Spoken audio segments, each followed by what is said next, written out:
Good morning, good afternoon, good evening to some of you. I see in the chat box we have a variety of people from all over, and so welcome. My name is Emer O'Connor, and this is the Boost Your Writing Skills for Postgraduate Study. So I am here to talk to you about academic writing, and I have some colleagues here as well.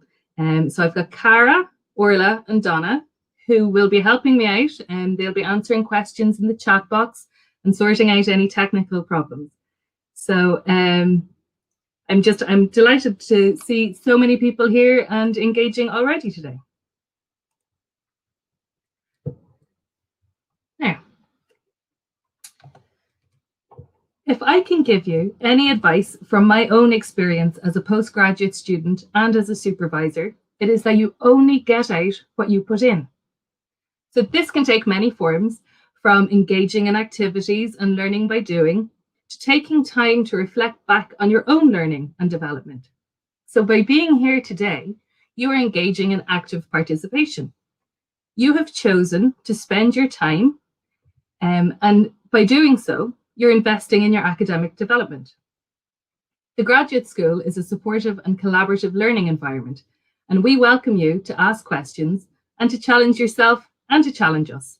So with that in mind, please feel free to introduce yourself and let me know what you would like to achieve from the session. So you can use the chat box if you like.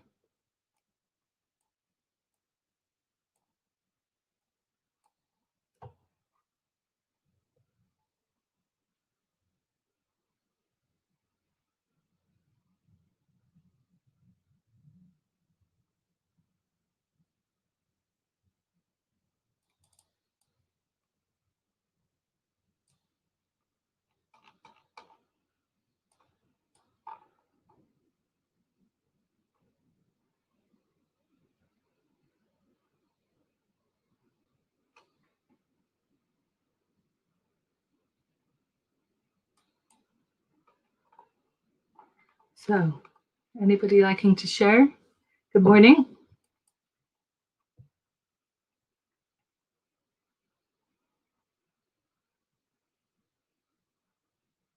Okay. Right, well, fantastic. Oh, brilliant. Okay, so we have a lot of people introducing themselves. Yes, it can be nervous thinking about writing academically. It is certainly a skill that you just need to keep practicing, and over time you will develop it. It is a bit daunting, and I can appreciate that. But what is interesting looking at the chat is you're not alone. Yes, we will certainly be looking at how writing at a postgraduate level does differ from undergraduate levels and what's expected. Thank you so much for sharing your thoughts here. We will be looking at citing and using supporting evidence. Fantastic. And we will be looking at structure. So hopefully I'll be able to answer many of your concerns, but we'll also hopefully have time at the end to pick up anything else that we haven't covered yet. Thank you very much for sharing these thoughts. It's great to have an interactive session. Yes, so a lot of you are coming back to academia and just want to catch up again. So we've got many people in the same boat here. Okay. So looking at our learning outcomes, which thankfully reflect a lot of what you've already suggested in the text box, is hopefully by the end of this session, you will have a good understanding of what academic writing looks like and how it differs from more informal styles of writing.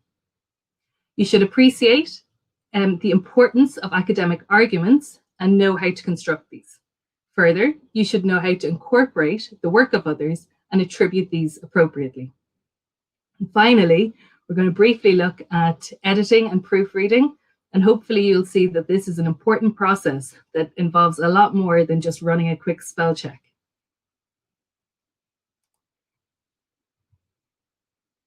Okay, so what does academic writing look like from your own experience?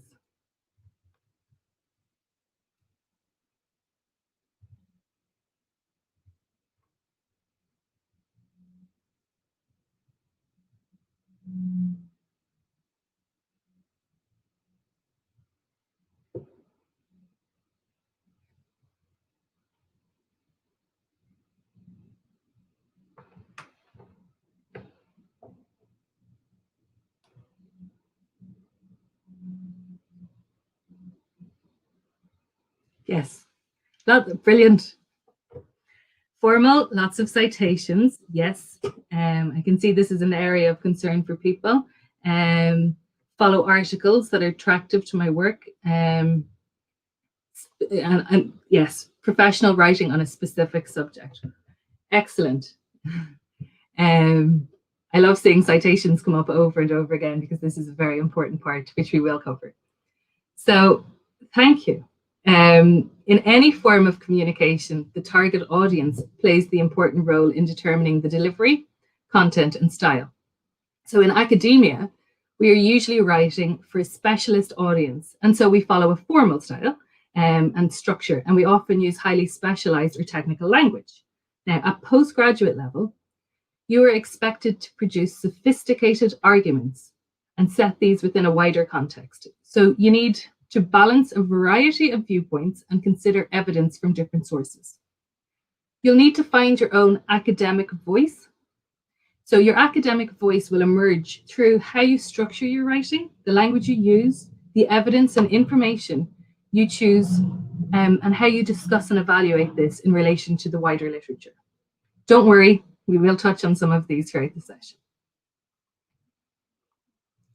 So, as we have noted here, academic writing is generally formal. So this involves writing in a clear, precise language. Do not use colloquialisms or slang. Instead, use specified terminology and define key terms where appropriate. Avoid contractions. So these are shortened versions of words or groups of words. For example, don't or won't. Instead, write these out in full. So do not or will not. Now, it is really important to remain objective in your writing. So use impartial language, which is not personal, judgmental, or emotive. So avoid exaggeration and bias and show respect for the views of others, even if you don't agree with them. So listen to this sentence, for example. The innocent bystander was viciously attacked. This sentence is emotive, as it can make the reader feel angry or disgusted or outraged. The sentence is biased, as it assumes that the person who was attacked was indeed an innocent bystander. And finally, the word viciously is quite subjective. So, in contrast, a more neutral or objective sentence is the person was attacked. Okay? So it's important to keep that balance. Academic writing is structured logically with clear expression of thought. So ideas are presented in a logical order. So you should always consider your reader. So provide signposts, transition words, or summaries to let them know where they are in your argument. You should use subheadings and sections if appropriate. And academic writing is informed, and this is more than just explaining and describing.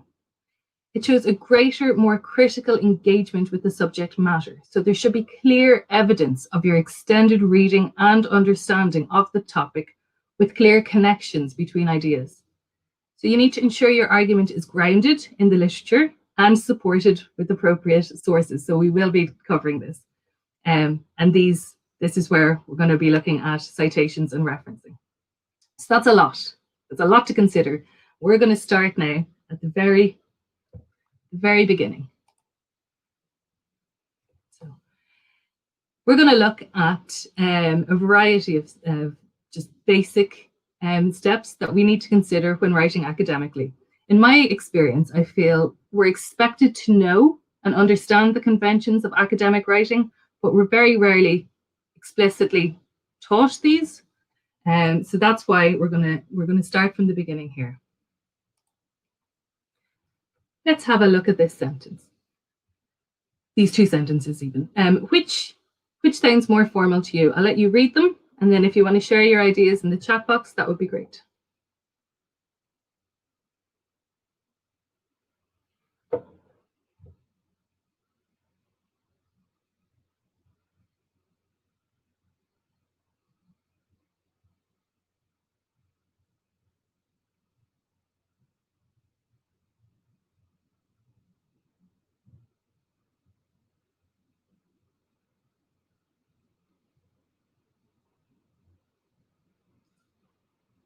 Thank you. Okay. Excellent. I thought we would have, whew, this is going very fast. And we've got some, okay, so we've got A, uses implement, so more formal. We've got a lot of people choosing A, a lot of people choosing B. So reasons for A is it's more concise. Excellent. So as you've already picked on, sentence A, due to our busy lifestyles, people must routinely implement creative solutions to unexpected problems. That only contains one verb, implement. Sentence B, due to our busy lifestyles, people must routinely put creative solutions to unexpected problems into practice. So that actually involves two verbs. Now, shifting from conversational English to academic English can be tricky and requires practice. So in spoken English, there's the tendency for the verb and preposition to be used. So sentence B, for example. However, in written academic English, it is better to use one single verb where possible. So yes, it is more formal, it is more concise, as you've picked up. So this noticeable, subtle change can really create an overall change in the tone of the sentence. Now, so using verbs in academic writing. So just to recap, a verb is used to describe an action, state, or occurrence. So in academic writing, there must be a main verb in each independent clause and in each sentence. An active verb voice is usually best, and that is when the subject is doing the action. Verbs are usually written in the in the present simple or the present perfect tense. So the present perfect tense refers to an action or state where either the event has occurred at some time in the past. So for example, we have met before, or the event occurred in the past and is continuing into the present time. So for example, her excitement has increased over the past hour. Note, however, method sections, if you are in a more scientific area, method sections are usually written in the past tense because you have carried out that work and you're explaining what you've done. Okay? So try not to switch between sentences or between tenses in a sentence. So for example, listen to how this sentence would sound. Yesterday morning, Alan got up and eats breakfast. So we're switching from the past to the present. And obviously, once you read it out loud, you can quickly pick that up. So we will be touching on proofreading your work and reading your work out loud. I think it's very, very important and very helpful to pick up inconsistencies in tenses. Pronouns. A pronoun is used in place of a noun. So for example, he or she, his, hers, or their. They can add variety to your writing, but you need to be cautious that you don't end up slipping into informal language. Also, do not shift between referring to yourself in the first person and the third person. So listen to this sentence, for example. The researcher assessed 9 patients, and my results demonstrated that protein C had an influence on testing. So this is a bit confusing. Is the researcher the same person as the person who obtained the results? So you wouldn't do this in real life. You wouldn't say, Emer went to the shops and I bought a newspaper. So again, it is all about being consistent. Now, this is something that comes up quite a lot. Should I write in the first person or third person? The answer is, it really depends on your discipline and your school. So the best thing you can do as you start out in the next stage of your education is find out which is appropriate, and the first person or third person. So the first person using I, me, mine, our, or we. Okay. If you are using the first person in your discipline, just be careful that you don't overuse, as it can get quite repetitive and boring for the reader. So listen to these 3 sentences and maybe you could give me some suggestions on how to improve them by removing the repetitive I. So for example, I interviewed 12 participants. I argue the theory needs to be refined further. I check the database for missing data and outliers. So what could we do here?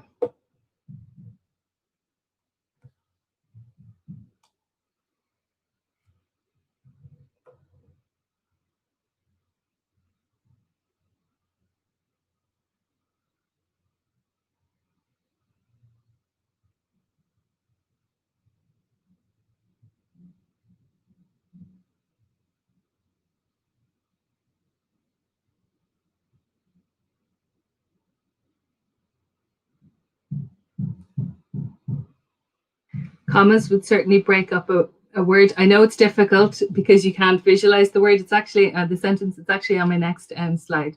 Results suggest. My argument is that the passive. Okay, that's a good question. Yes, the passive can be used again depending on the discipline. Join sentences together. These are all really interesting. On my next slide, I have some suggestions. So we could use the third person. So instead of saying I interviewed 12 participants, we have the researcher. We could use a different subject. And this is a nice way of transitioning sentences. So this paper argues that the theory needs to be further refined.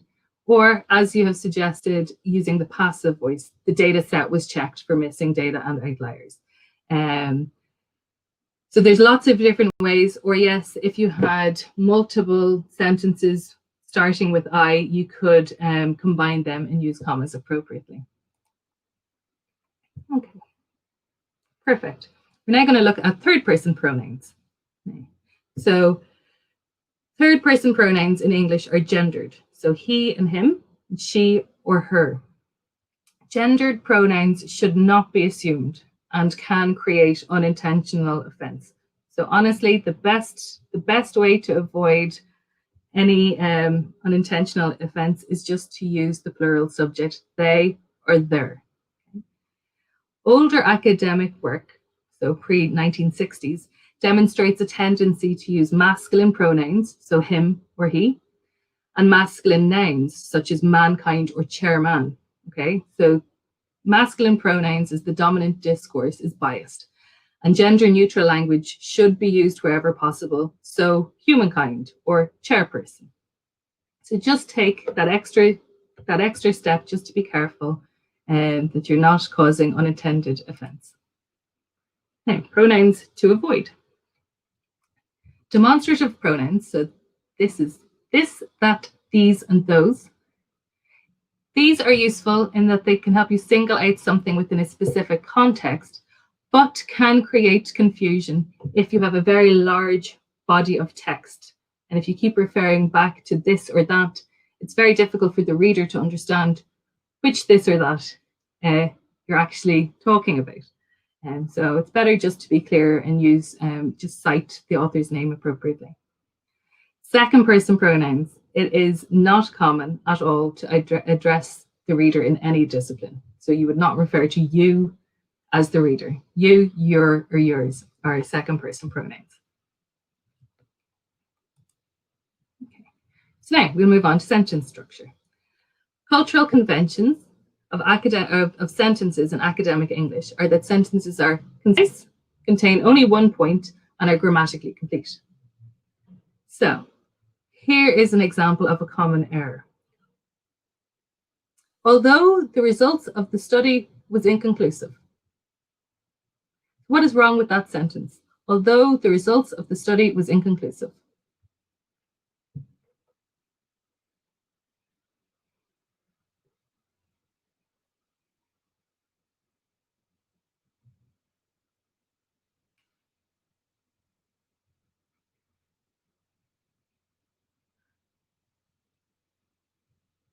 Okay.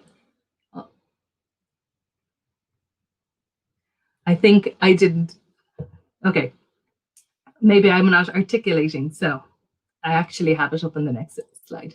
Although the result of the study was inconclusive. So it's one result. So it was inconclusive. However, if it was results, it would be were inconclusive. And that's, I think, just because I speak too quickly. but it is a fragmented sentence. It doesn't make sense on its own.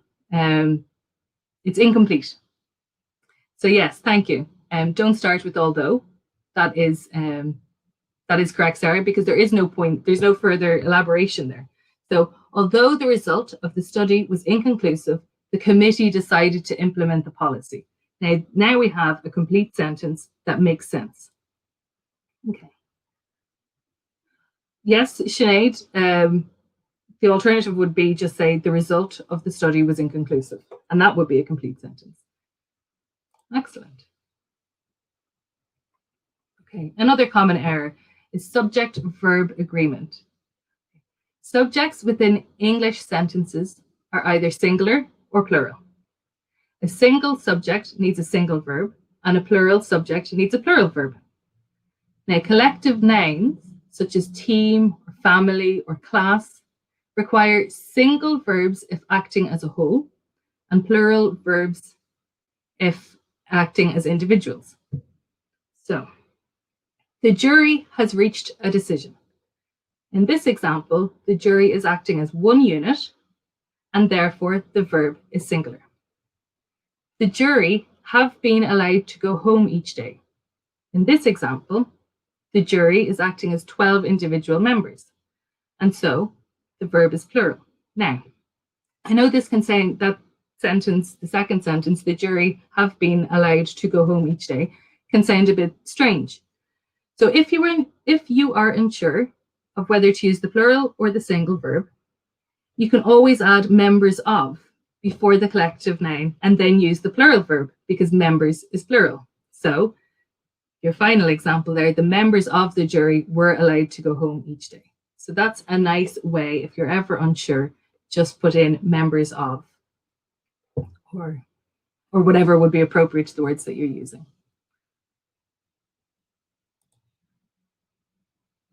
Okay. Moving on now to paragraphs. Do keep asking questions in the chat box.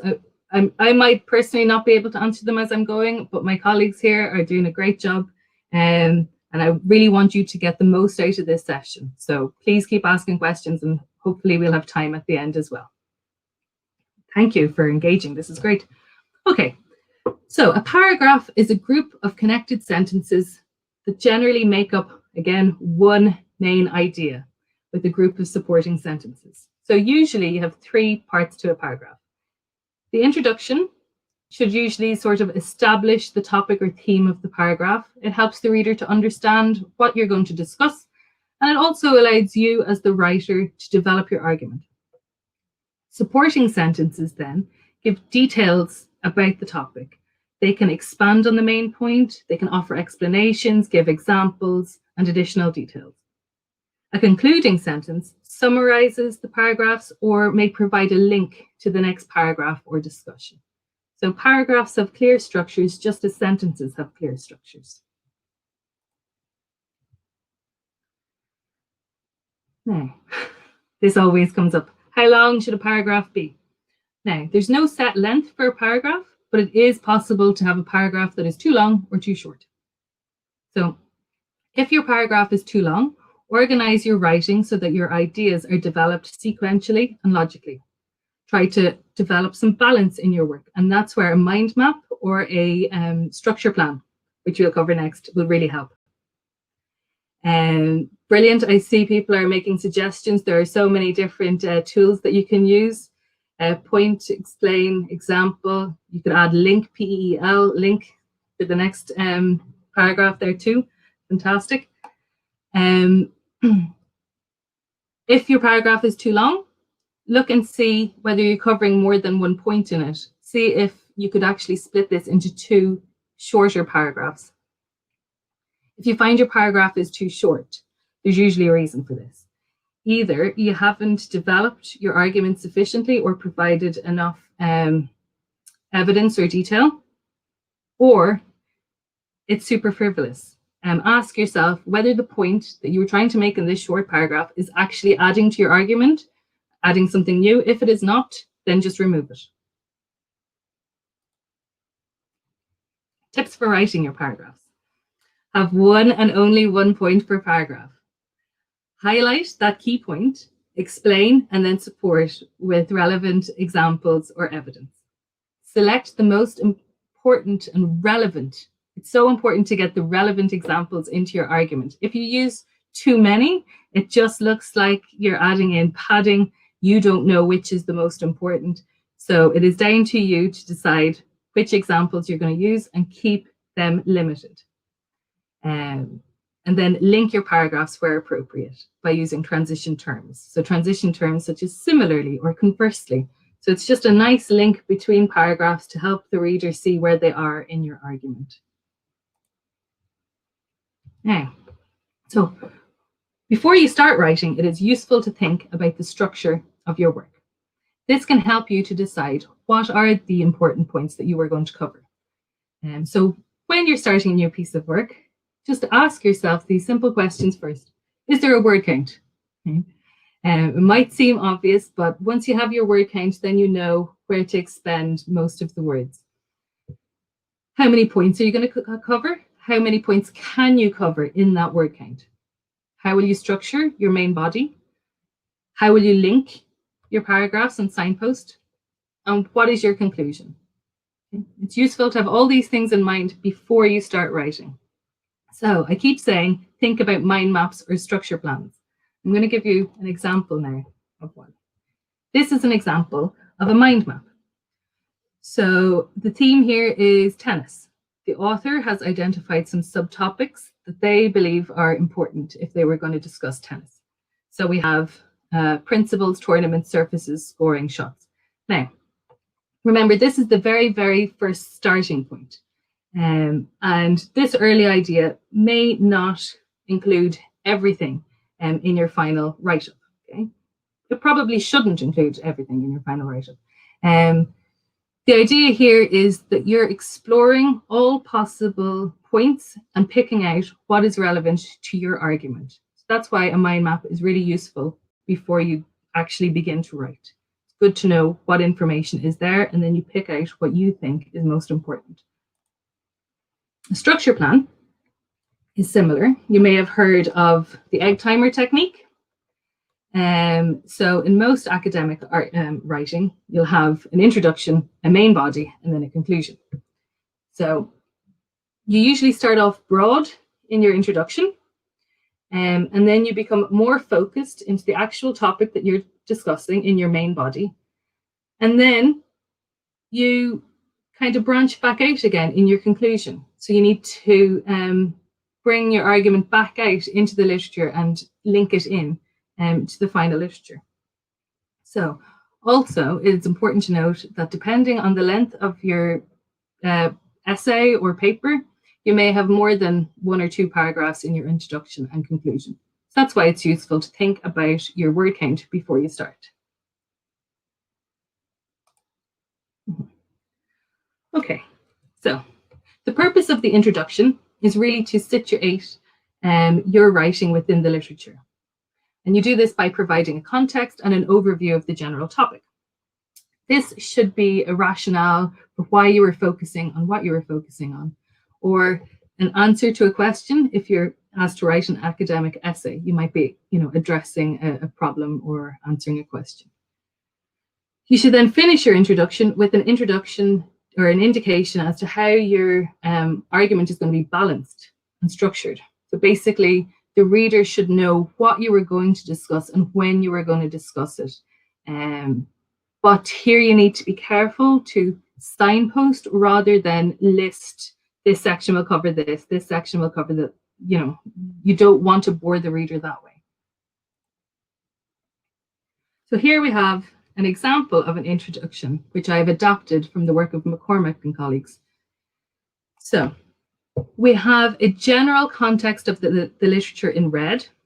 So here we see basically that the paper is going to discuss regret and relief. We have the rationale for the paper in blue. Here we see that there's some disagreement in the literature around the age at which regret is observed. And in the green text, we are signposted. So the authors tell us that there are 3 methodological issues that they are going to address in the paper. Okay, so Now this is adapted, so it's a shortened version of the original, but we can see the distinct steps here. The situating the literature, explaining why this work is being carried out, and then nicely signposting.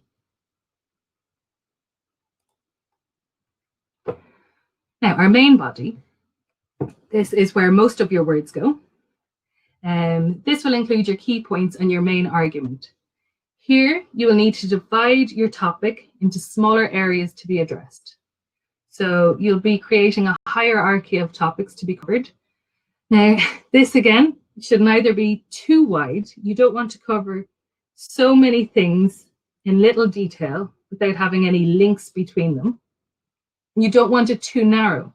You don't want to discuss too few things in too much detail without appropriately showing where it sits in the literature. So this is really where mind maps and structure plans will help you. So in your main body, you're exploring the chosen subtopics in detail. You're using evidence and examples to support your argument. Okay? So that's where you'll have those lovely, nicely linked paragraphs. Now, your conclusion. The purpose of your conclusion really is to present your main findings or your answer to a set question, to provide a summary of your main points or argument, and then relate the significance of your work back to the literature. Tell the reader why this work is important and what implications it might have. Okay, and an important note about your conclusion is that no new information that is relevant to the focus of the argument should be introduced here.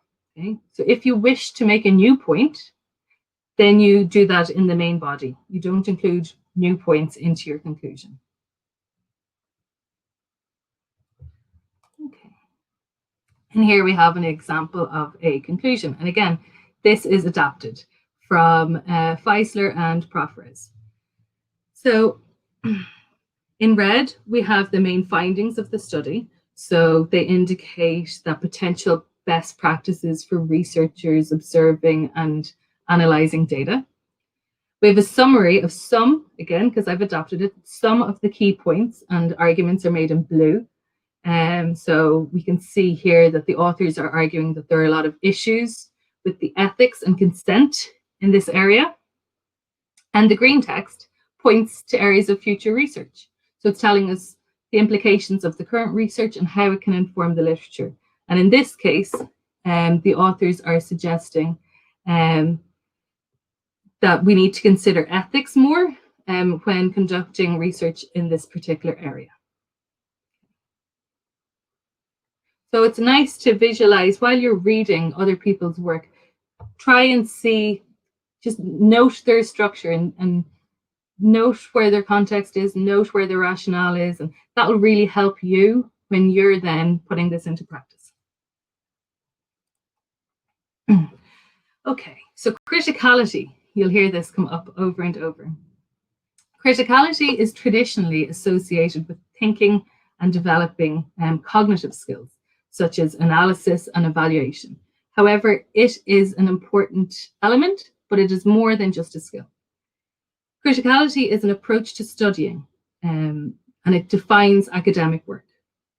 So criticality, as defined by the Oxford English Dictionary, is a quality of being critical. And as such, it is not just about absorbing information. It is a skill that you should use when you are listening to tutorials, when you're reading academic articles, and when you're planning your writing. But how do you engage in criticality? Well, it's about using information and questioning this rather than just absorbing and describing. So a critical mind is aware of a bigger picture.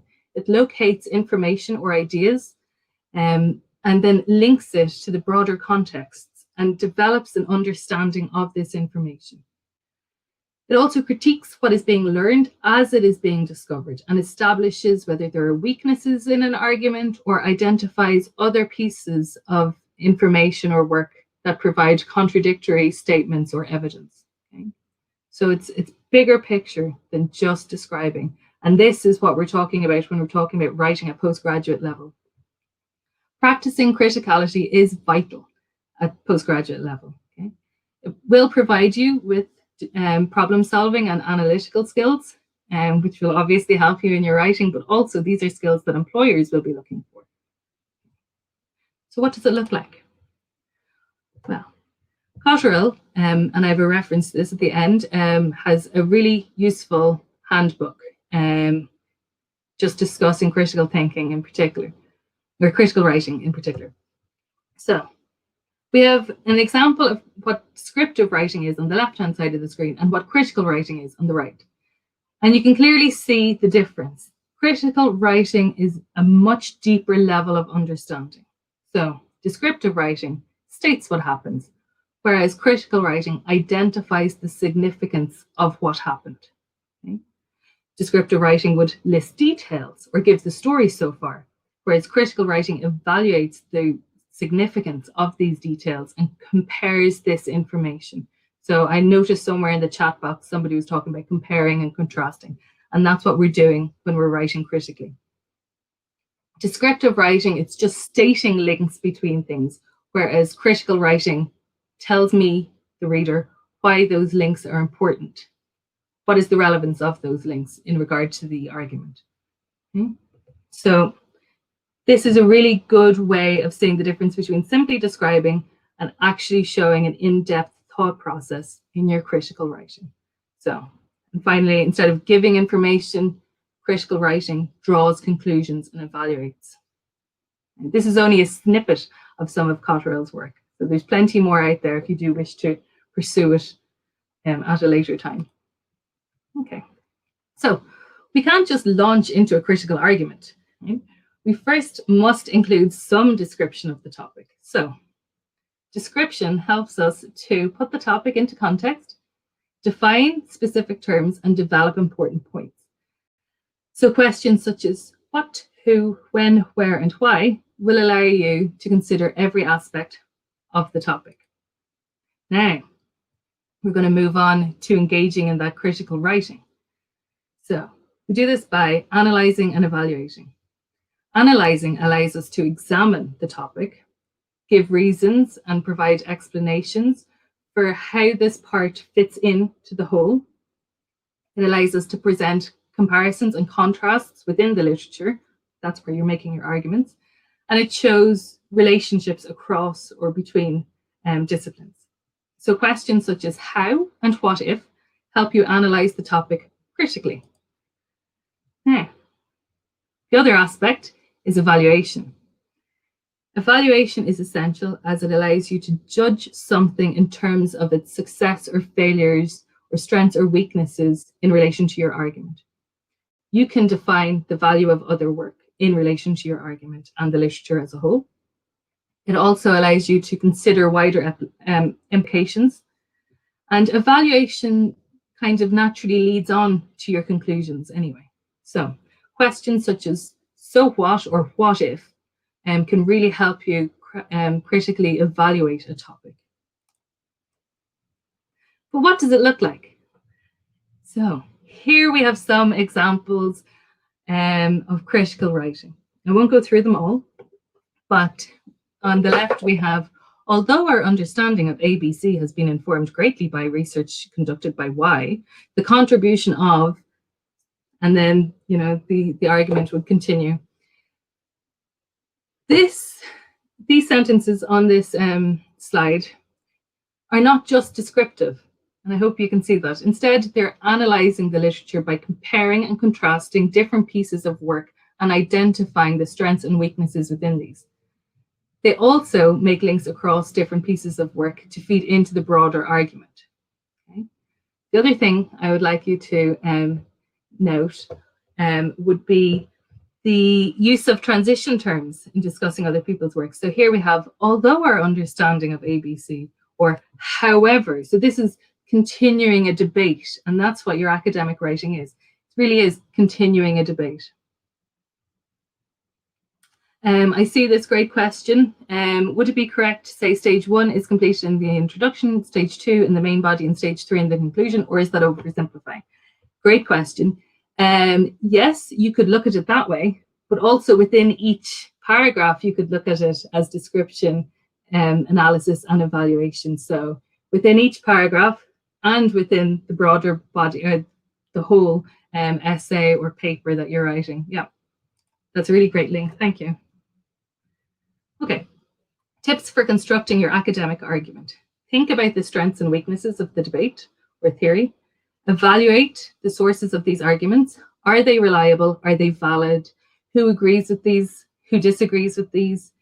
Be selective. Again, I keep saying this. It's about quality, not quantity. Use a few examples and use them wisely. Think about the context or environment the writing was originally written in. Has this context or environment changed? Would this have impacted the writing? Just all these things, just to be a bit critical about what you're reading. And don't be afraid to argue or point out alternative explanations. You know, as a reader, you love to see independent thought and critical thinking, even if the writer has a completely different opinion than you. It can be really refreshing to see a different point being put across in a respectful manner. So never be afraid to argue a point. Now, I know this came up for a lot of you, so we're going to spend some time looking at incorporating sources, because you cannot write a critical piece without referring to the work of others. So incorporating sources allows you to establish your point in relation to the literature, present information to inform debate, evidence and or support your point, identify other people's work in relation to the literature, and sources can also highlight relevant literature for the reader should they wish to go on and read more on that topic. Now, I know this is an area that you're a little bit concerned about, and that might be because of this issue of plagiarism. So plagiarism is presenting somebody else's work as your own, and it may be deliberate or accidental. And it applies to direct quotes, summaries, paraphrased arguments. Basically, any time that you are talking about somebody else's work and you don't attribute it correctly, then it could be considered plagiarism, which is taken quite seriously. So we're going to look at ways just to avoid plagiarism. Now, so we're going to look at how we avoid plagiarism when you're using direct quotes. You need to learn how to cite, how to summarize and paraphrase appropriately, and construct our reference list. Now, direct quotes, really you need to have a good reason for using a direct quote. Otherwise, just paraphrase and summarize. So very long quotes will require explanations of their significance. So if quotes don't have an adequate analysis there, then the reader won't feel like you understand what the quote means, and they may also feel that you're just using it as padding. Okay? So it is better to extract the parts of the passage that you need to quote and use them as shorter quotes within your text. Do not allow quotes to speak for themselves. Your writing is about you communicating your ideas. So don't just string together a load of quotes. Make sure you provide an analysis of this quote and show your readers that you understand the quote and how it relates to your ideas.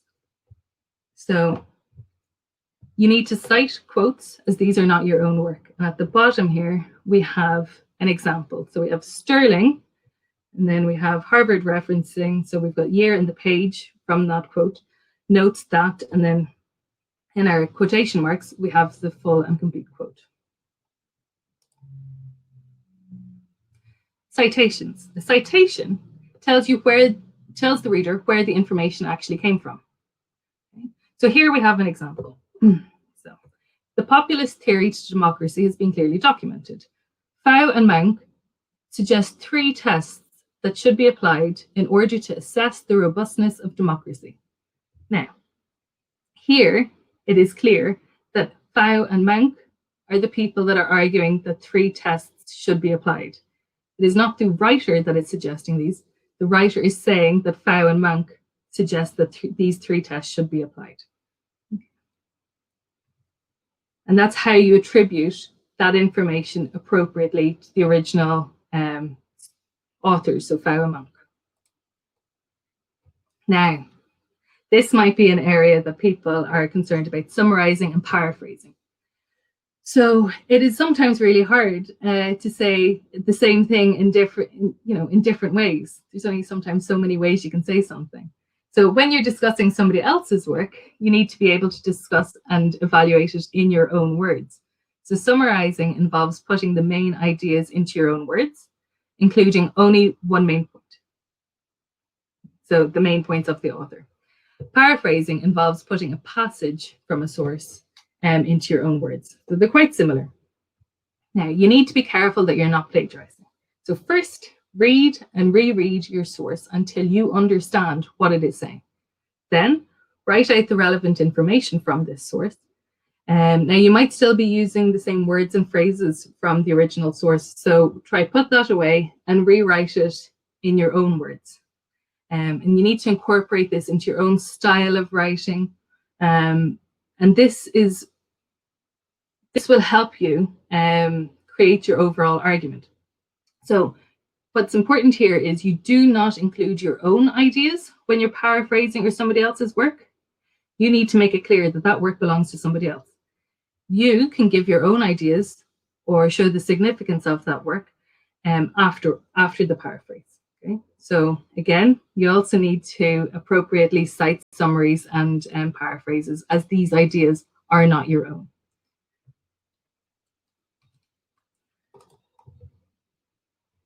Here we have an example of a reference list.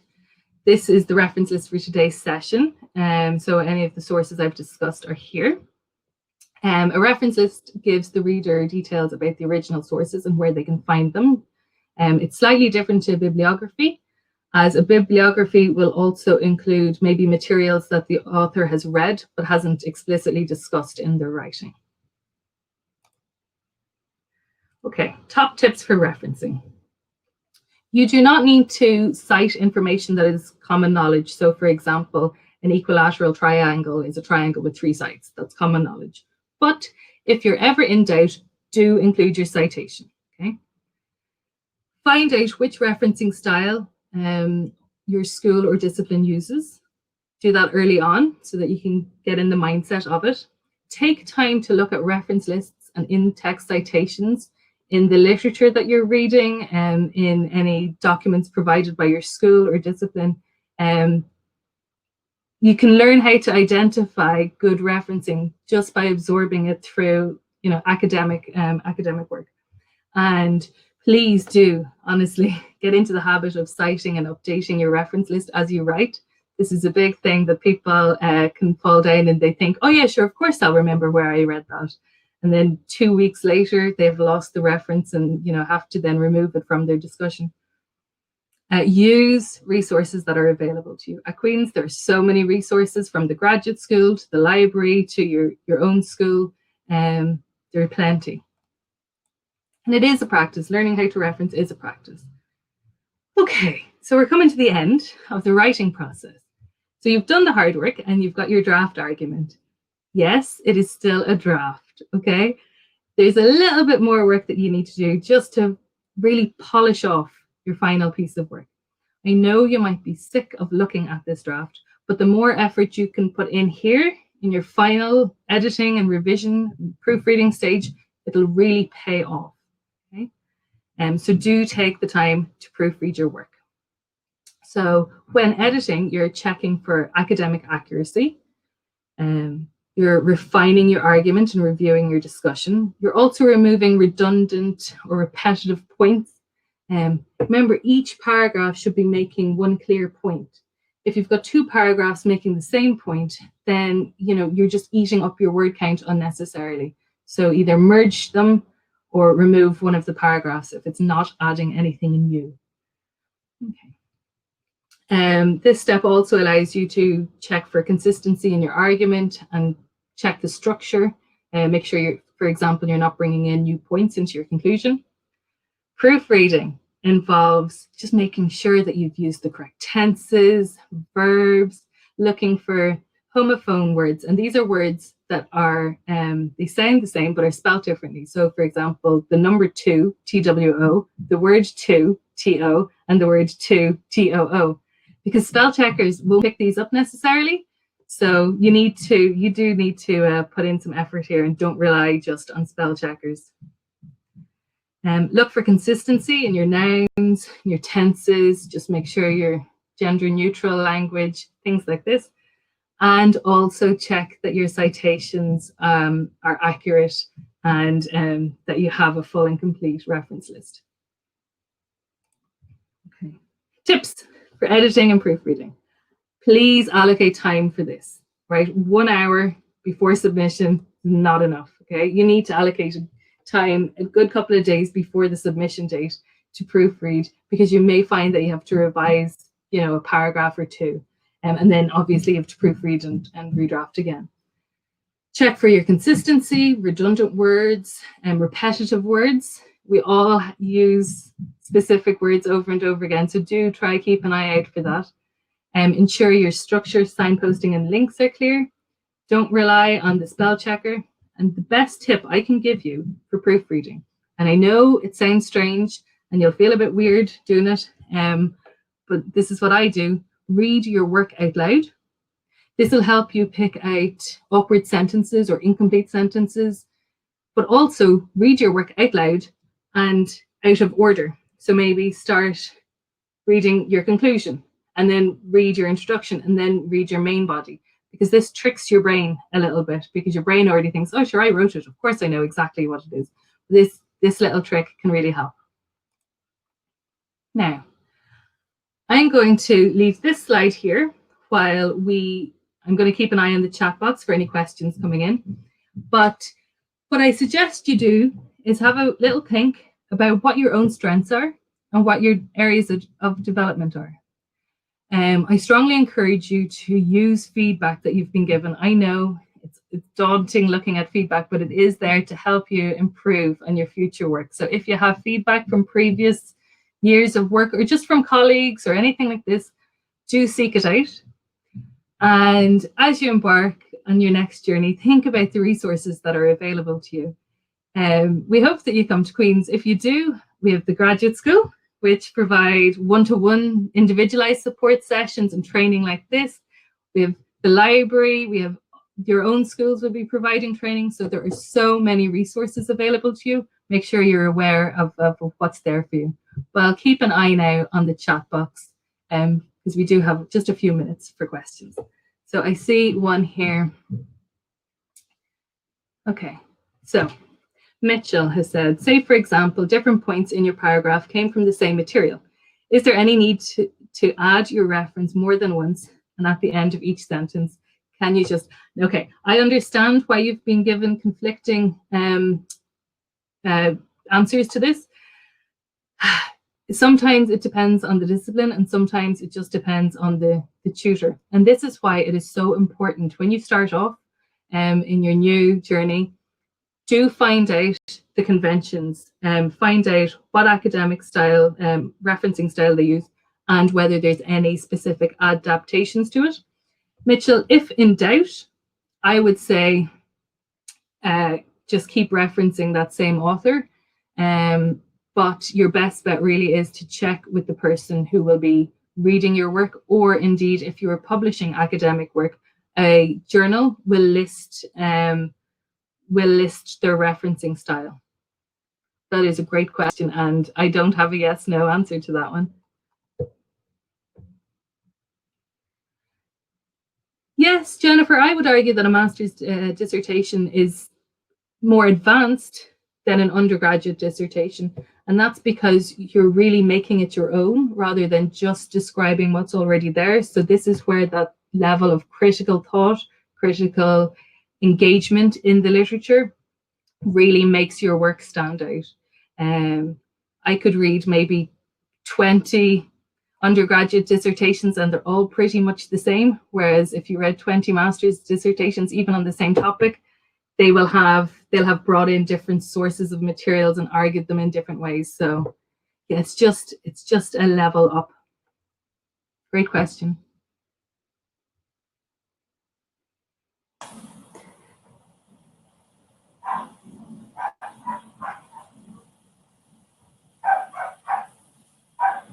I can hear a dog.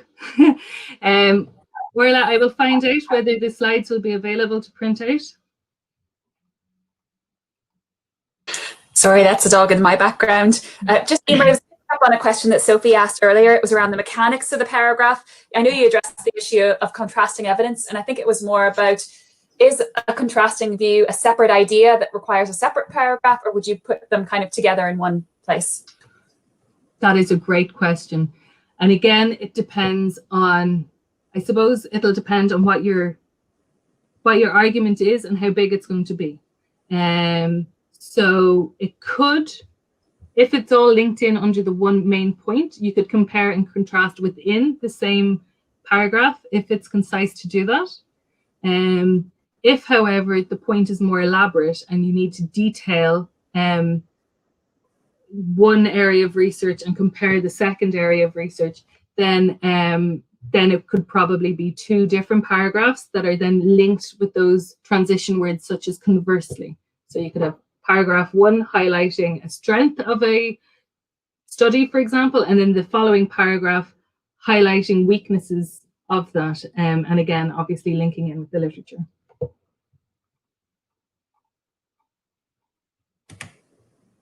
Emer, it's Orla here. Just to come back to you, I see we have some questions about the presentation and the slides. So just to let everyone know, there will be an email going out tomorrow or Monday, which will include a link to the pre-record of this so that people can watch it back again at a time that suits them. Fab. Fantastic. Matthew, great question. I've tried a number of softwares. Maybe I'm just old school. Maybe I'm just impatient. But yeah, I've tended just to manually do them. However, on the Queen's website through the library link, there's a site, I think it's Site for Me or Site to Me, and it is software that will generate your reference diary. If you find something that works for you, use it. There's no point trying to expend time maybe learning something new that's not going to be better than what you've already learned and what works for you. What you might find, Matthew, is maybe, so you said you've difficulty keeping track of references in respect to specific arguments. Maybe you could color code, I don't know, or maybe have different lists of references depending on which argument they might link into. Yes, the Queen's reference generator is very useful.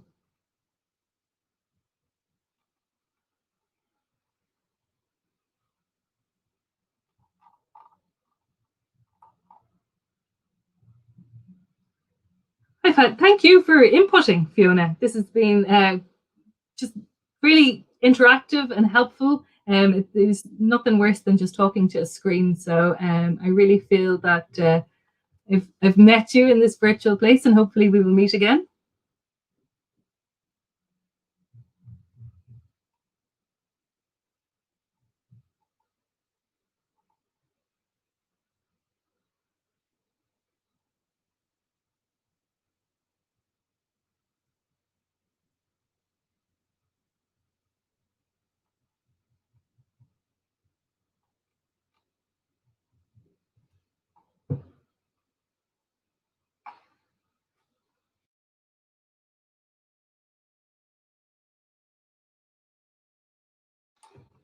I don't see any more questions coming in. I know there's a slight delay.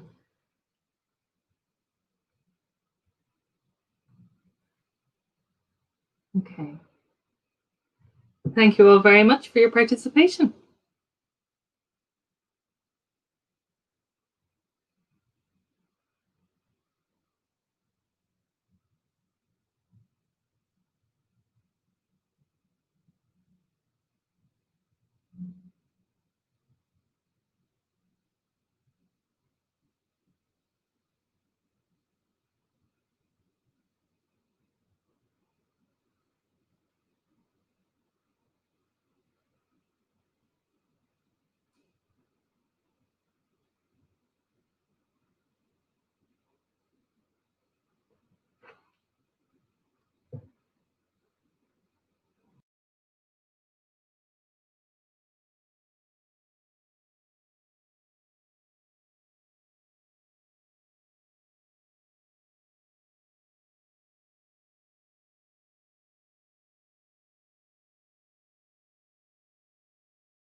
I just saw this last question come in, maybe.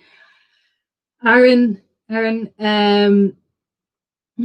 sometimes it's best to look at the more recent work and see what work that has cited or discussed, because that'll give you an overview of all the past work. So it is very, very difficult, and that is something really that you would need to work out with your tutor or supervisor. And I suppose it depends on what you're going to be looking at. But what I find useful is looking at more recent work, as it gives a nice wee background as to what has already occurred so far. And then you can dip back if necessary. But that's a whole topic in itself. Okay, so thank you so much, folks. I'm going to leave it there. And yes, again, thanks for participating, and hopefully we'll see you again. Take care now. Bye-bye.